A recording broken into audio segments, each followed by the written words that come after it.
Hello, నేను miss చేసరావు. Telangana ఆంధ్రప్రదేశ్లో 10 MLC స్థానాలకి ఎంపిక జరగబోతుంది వచ్చే నెల 20వ తారీఖున. అది ఎమ్మెల్సీ కోటాలో, ఎమ్మెల్యే కోటాలో ఎమ్మెల్సీ ఎన్నికలు. దానికి ఇప్పటి నుంచే యాస్పిరెంట్స్ ఎక్కువైపోయారు. ఎవరెవరు యాస్పిరెంట్స్ ఎక్కువ ఉండే అవకాశం ఉంది అనే దాని మీద విస్తృతంగా చర్చ జరుగుతుంది. ప్రధానంగా కాంగ్రెస్ పార్టీలో పోటీ ఉంది తెలంగాణలో. ఎందుకంటే 5 ఎమ్మెల్సీ స్థానాలు 5 కాంగ్రెస్ పార్టీకి వచ్చేటువంటి అవకాశం ఉంది. సో ఈ 5 కైవసం చేసుకోవాలి అనే యాంగిల్లో కాంగ్రెస్ పార్టీ ఉంది. అయితే దీనికి అభ్యర్థులను ఎవరిని ఎంపిక చేయాలి అనే దాని మీద రేవంత్ రెడ్డి ఢిల్లీ వెళ్ళారు. రేవంత్ రెడ్డి గారు అని చెప్పి తెలుస్తుంది. మంగళవారం రోజు ఢిల్లీ వెళ్ళారు. ఢిల్లీలో అధిష్టానంతో మాట్లాడి అక్కడి నుంచి గ్రీన్ సిగ్నల్ తీసుకోవాల్సి ఉంది. అయితే 5గురిలో 2 విషయాల్లో మాత్రం క్లారిటీ ఉంది. అది నాకు కూడా ఢిల్లీ నుంచి కొంత సమాచారం, లేదంటే నాకున్నటువంటి పరిచయాలతోటి, నాకున్నటువంటి నెట్వర్క్ తోటి తెలిసినటువంటి సమాచారం ఏంటంటే 5 ఎమ్మెల్సీల్లో 2 ఎమ్మెల్సీలు పక్కాగా వాళ్ళ ఇద్దరికి మాత్రం వచ్చేటువంటి అవకాశం ఉంది అనేది తెలుస్తుంది. ఎవరు వాళ్ళిద్దరు అని అంటే, ఒకటి అద్దంకి దయాకర్, ప్రస్తుతం కాంగ్రెస్ పార్టీ అధికార ప్రతినిధిగా ఉన్నారు. గతంలో ఎమ్మెల్సీగా అవకాశం వస్తుందని చెప్పి అనుకున్నారు కానీ రాలేదు. కానీ ఈసారి మాత్రం ఖచ్చితంగా వచ్చేటువంటి అవకాశం ఉంది అనేది ఢిల్లీ వర్గాల నుంచి అందుతున్నటువంటి సమాచారం.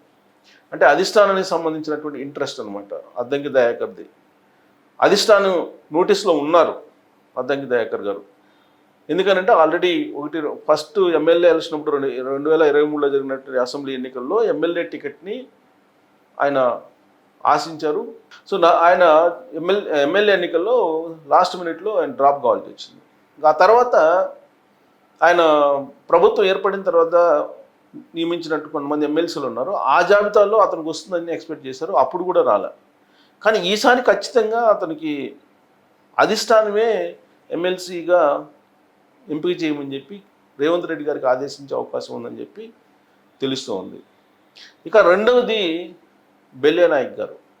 కాంగ్రెస్ పార్టీలో ఆయన బలమైనటువంటి వాయిస్ వినిపిస్తున్నారు. రాహుల్ గాంధీ గారి టీంలో మెంబర్గా ఉన్నారు. ఆదివాసీ గిరిజన జాతీయ కమిటీలో ఉన్నారు ఆయన. సో రాహుల్ గాంధీ గారి టీంలో కూడా ఉన్నారు. రాహుల్ గాంధీ గారు అప్పుడు పాదయాత్ర చేసినప్పుడు కూడా ఉన్నారు, జోడో యాత్ర చేసినప్పుడు. సో అప్పటి నుంచి ఆయన రాహుల్ గాంధీ గారి టీంలో ఉన్నాడు. రాహుల్ గాంధీ టీంలో ఉన్నారు కాబట్టి ఎస్టీ కోటా కింద ఖచ్చితంగా బెల్లే నాయక్ గారికి ఈసారి ఎమ్మెల్సీ వచ్చేటువంటి అవకాశం ఉంది. ఎస్సీ కోటా కింద అద్దంకి దయాకర్ గారికి వచ్చేటువంటి అవకాశం. వీళ్ళిద్దరిది ఒకటి ఎస్సీ కోటా, అలాగే ఎస్టీ కోటా. వీళ్ళిద్దరితోటి అధిష్టానమే డైరెక్ట్గా రికమెండ్ చేసేటువంటి అవకాశం ఉంది, ఆదేశించేటువంటి అవకాశం ఉంది. ఇక 3 ఎమ్మెల్సీ స్థానాలు. ఈ 3 ఎమ్మెల్సీ స్థానాల్లో ఖచ్చితంగా ఒకటేమో బీసీలకి, ఇంకోటేమో మైనారిటీకి ఇవ్వాల్సి వస్తుందని చెప్పి అంచనా వేస్తూ ఉన్నారు. ఒకటేమో రెడ్డి సామాజిక వర్గానికి సంబంధించి ఇచ్చే అవకాశం ఉంది. వేము నరేందర్ రెడ్డి గారు సలహాదారుగా ఉన్నారు ఇప్పుడు ప్రజెంట్ రేవంత్ రెడ్డి గారికి. సో వేము నరేందర్ రెడ్డి గారికి ఒకటి ఇస్తారని చెప్పి తెలుస్తుంది.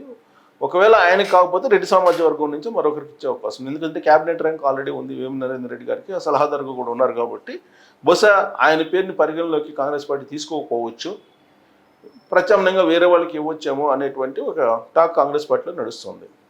ఇక బీసీలు మైనార్టీల కోటలో ఎవరికి ఇచ్చేటువంటి అవకాశం ఉంది అనే దాని మీద విస్తృతంగా చర్చ జరుగుతుంది. దాదాపు 30-40 మంది రేసులో ఉన్నారు ఎమ్మెల్సీ ఎన్నికల్లో, ఎమ్మెల్సీ కావాలి అని. వాళ్ళల్లో మనం చూసుకుంటే కనుక ఇప్పుడు ఎవరెవరు ఈ మార్చి 29వ తారీఖు నాటికి ఎవరెవరు పదవి విరమణ చేయబోతున్నారు అని అంటే, మహమ్మద్ అలీ, సత్యవతి రాథోడ్, సేరి సుభాష్ రెడ్డి, ఎగ్గే మల్లేశం, మిర్జా రియాజుల్ హసన్, వీళ్ళు పదవీ కాలం మార్చి 29తో ముగుస్తుంది. వీళ్ళంతా టీఆర్ఎస్ వాళ్ళు, బీఆర్ఎస్ పార్టీ. సో వీళ్ళకి ఈసారి వచ్చేటువంటి అవకాశం లేదు ఎమ్మెల్సీలు. ఈసారి 5 ఎమ్మెల్సీల్లో 4 అప్పట్లో 4 బీఆర్ఎస్కి చెందినవారు, మిర్జా రియాజుల్ హసన్ ఎంఐఎంకి చెందిన వాళ్ళు.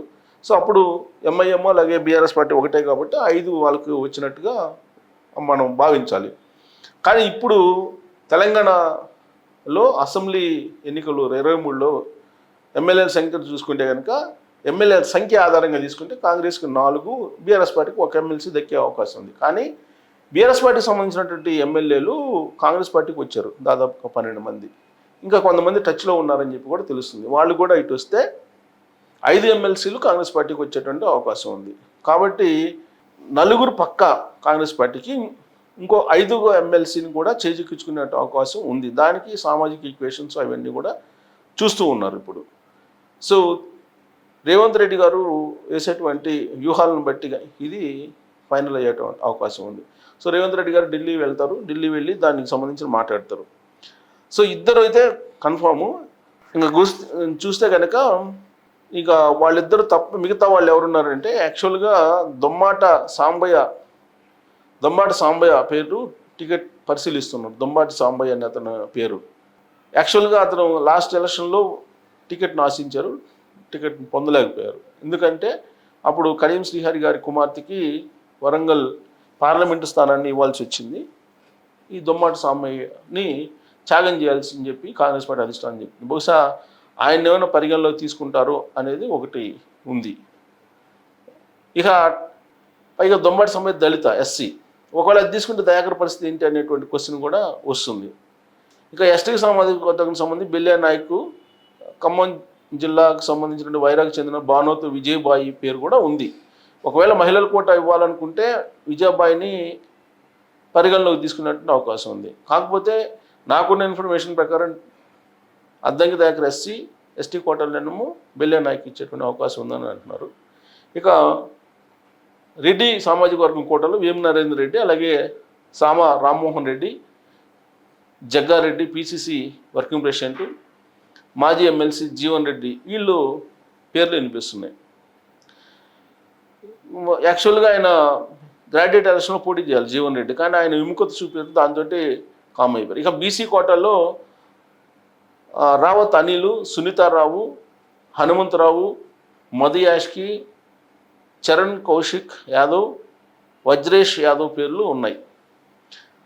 ఇంకోటి ఏదైనా కాంగ్రెస్ పార్టీ తీసుకున్నటువంటి డెసిషన్ ఏంటంటే జనరల్ ఎలక్షన్లో కానీ లేదా ఎమ్మెల్సీ ఎలక్షన్లో కానీ ఓడిపోయినటువంటి వాళ్ళకి ఎమ్మెల్సీ పదవులు ఇచ్చేది లేదని చెప్పి తేల్చి చెప్పేశారు. సో దాంతో మధు యాష్కి లాంటి వాళ్ళు ఎమ్మెల్సీ పదవిని ఆశించినప్పటికీ వచ్చేటువంటి అవకాశం లేదు. ఇక మైనారిటీ కోటాలో షబ్బీర్ అలీ, ఆయన ఎలక్షన్లోపు షబ్బీర్ అలీ మైనారిటీ కోటాలో ఎక్స్పెక్ట్ చేస్తున్నారు. షాహిం ఖురేషి, ఫిరోజ్ ఖాను, అజరుద్దీన్ పేర్లు ఉన్నాయి. అయితే ఇక్కడ ఫిరోజ్ ఖాన్ని పరిగణలోకి తీసుకుంటారా లేకపోతే ఎవరంటే ఎన్నికల్లో పోటీ చేసినటువంటి వాళ్ళకి ఎవరికి కూడా అవకాశం లేదు, ఓడిపోయినటువంటి వాళ్ళకి అనేది ఒకటి. సో కాబట్టి ఇంకా మిగిలినటువంటి వాళ్ళకి ఇచ్చేటువంటి అవకాశం ఉంది. ఆ డెసిషన్ ప్రకారం అయితే ఎన్నికల్లో పోటీ చేసి ఓడిపోయినటువంటి వాళ్ళకి అని అంటే జగ్గారెడ్డికి లేదు, జీవన్ రెడ్డికి లేదు, అజరుద్దీన్కి లేదు, షబీర్ అలీకి లేదు, మధు యాష్కి లేదు, వజ్రదేవ్ యాదవ్కి లేదు. ఇది జరిగేది. సో కాబట్టి ఇంకా ఎవరు ఎమ్మెల్సీగా ఎన్నికయ్యే అవకాశం ఉంది అనేది మీరు నిర్ణయించుకోవచ్చు. ఆంధ్రప్రదేశ్లో కూడా అదే పరిస్థితి. ఆంధ్రప్రదేశ్లో 5 ఎమ్మెల్సీ స్థానాలు ఖాళీ అవుతున్నాయి. ఈ 5 ఎమ్మెల్సీ స్థానాలకు సంబంధించి ఒకటి జనసేనకి ఇచ్చే అవకాశం ఉంది. ఆ జనసేన నుంచి ఆల్రెడీ ప్రచారంలో ఉన్న విధంగా మెగా ఫ్యామిలీ నుంచి ఇస్తారు ఒకటి, లేదంటే బాలినేని శ్రీనివాసరెడ్డికి ఇస్తారని చెప్పి తెలుస్తుంది. నాగబాబుకి లేదంటే బాలినేని వీళ్ళు ఒకటి వాళ్ళకి వెళ్ళే అవకాశం ఉంది. 4 తెలుగుదేశం పార్టీకి వచ్చేటువంటి అవకాశం ఉంది. సో ఇది టోటల్గా. సో కాబట్టి తెలంగాణలో ప్రత్యేకంగా పోటీ ఎక్కువ ఉంది కాబట్టి ప్లస్ మధు యాష్కి గౌడ్ గారికి లేదు. బట్ ఆ విహెచ్ చంద్రబాబు నాయుడు గారిని కలిశారు. చంద్రబాబు నాయుడు గారిని ఊరినే కలిశారా అనే దాని మీద ఇప్పుడు సోషల్ మీడియాలో పెద్ద ఎత్తున చర్చ జరుగుతుంది. మరి ఎమ్మెల్సీకి ఆయన పరిగణలోకి తీసుకుంటారని అంటే బహుశా మారినటువంటి రాజకీయ ఈక్వేషన్స్ యూత్ని ప్రోత్సహించాలనేది ఉంది కాబట్టి ఆ కోణం నుంచి తీస్తే కనుక హనుమంతరావు గారికి అవకాశం ఉండే ఛాన్స్ లేదు. కాబట్టి నేను చెప్పినటువంటి పేర్లలో ఎవరికి ఎమ్మెల్సీ పదవులు అవకాశం ఉండే అవకాశం ఉంది కాంగ్రెస్ పార్టీలో, ఈ కాకుండా మీ దృష్టిలో ఏమైనా ఉన్నాయా పేర్లు తెలియజేయచ్చు. Thank you very much.